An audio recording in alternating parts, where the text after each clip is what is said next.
ಇನ್ನು ಇದೇ ವಿಚಾರಕ್ಕೆ ಸಂಬಂಧಪಟ್ಟ ಹಾಗೆ ಬಿಜೆಪಿ ಬಹಳ ಹೋರಾಟ ನಡೆಸ್ಕೊಂಡ್ ಬಂದಿತ್ತು. ಅದರಲ್ಲೂ ಕೂಡ ವಿಜಯೇಂದ್ರ ಹಾಗೆ ಆರ್ ಅಶೋಕ್ ಅವರು ಮುಖ್ಯಮಂತ್ರಿಗಳ ಮೇಲಿನ ಮೇಲೆ ಇದಕ್ಕೆ ಸಂಬಂಧಪಟ್ಟ ಹಾಗಿನ ಆರೋಪಗಳನ್ನ ಮಾಡ್ತಾ ಇದ್ರು.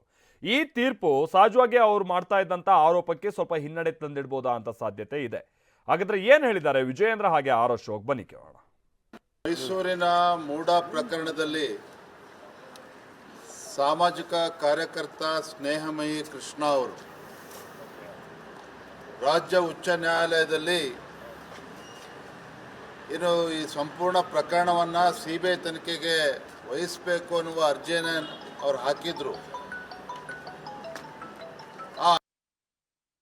ಅವ್ರದ್ದು ಕೂಡ 14 ಸೈಟ್ ಹಗರಣ ಏನಿತ್ತು ಮತ್ತು BJP ಏನು ಆಪಾದನೆಯನ್ನು ಮಾಡಿತ್ತು, ಇದು 14 ಸೈಟ್ ಅಲ್ಲ, ಸುಮಾರು 106,000ಕ್ಕೂ ಹೆಚ್ಚು ಸೈಟ್ಗಳು ಅಕ್ರಮ ಆಗಿದೆ ಅಂತೇಳಿ CBI ತನಿಖೆ ಕೊಡಬೇಕು ಅಂತ ಒಬ್ಬ ಆಕ್ಟಿವಿಸ್ಟ್ ಹೋರಾಟ ಮಾಡ್ತಾಯಿದ್ರು. ಇವತ್ತು ಅದಕ್ಕೆ ಡಿಸ್ಮಿಸ್ ಮಾಡಿದ್ದಾರೆ, ಆ ಅರ್ಜಿಯನ್ನು ಡಿಸ್ಮಿಸ್ ಮಾಡಿದ್ದಾರೆ.